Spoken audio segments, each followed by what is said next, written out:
সম্মানিত উপস্থিতি, এখন আমি আলোচনা করব যাবতীয় মানুষের ছোটখাটো বিষয়ের গুরুত্বপূর্ণ হাদিস সমূহ। 31 নম্বর হাদিস শরীফ, মাস ফালা মিনাল কাবাইনি মিনাল ইজারি ফিন্নার। 31 নম্বর হাদিস শরীফের অর্থ, টাকনুন নিচের যে অংশ পায়জামা বা লুঙ্গি দ্বারা ঢাকা থাকে তা দোজখে যাবে। 32 নম্বর হাদিস শরীফ, আসাদুন্নাসি আযাবান ইনদাল্লাহিল মুসাউইরুন। 32 নম্বর হাদিস শরীফের অর্থ, ছবি বানানে আলাগন আল্লাহ তাআলার নিকট ভীষণ শাস্তি ভোগ করবে। 33 নম্বর হাদিস শরীফ, আনা খতামুন নাবিয়িনা লা নাবিয়্যা বাদি। 33 নম্বর হাদিস শরীফের অর্থ, আমি শেষ নবী, আমার পরে আর কোনো নবী নেই। 34 নম্বর হাদিস শরীফ, আং সাতারা মুসলিমান সাতারাহুল্লাহু ফিদ দুনিয়া ওয়াল আখিরাহ।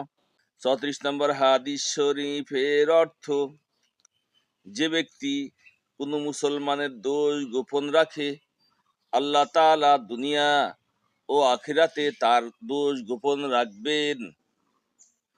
35 নম্বর হাদিস শরীফ, লা তাত্তাখিজুল কুবুরা মাসাজিদ।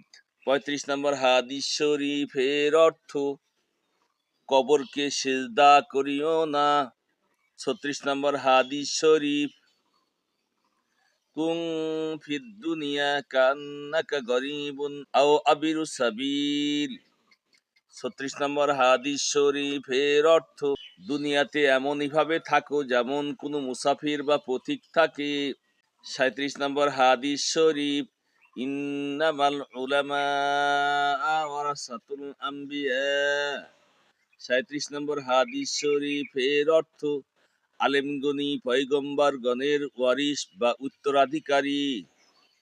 38 নম্বর হাদিস শরীফ, আদ-দাল্লু আলাল খায়রি কাফাইলি। 38 নম্বর হাদিস শরীফের অর্থ, যে ব্যক্তি কোনো ভালো কাজের পথ দেখায় সে ওই ভালো কাজ করার মতো সওয়াব পায়। 39 নম্বর হাদিস শরীফ, সিনাল আইনিন নাজার। 39 নম্বর হাদিস শরীফের অর্থ, চোখের জেনা হলো দেখা। 40 নম্বর হাদিস শরীফ, মাই ইহরামুর রিফকা ইহরামুল খাইর। 40 নম্বর হাদিস শরীফের অর্থ, যে নম্রতা হতে বঞ্চিত সে কল্যাণ থেকে বঞ্চিত।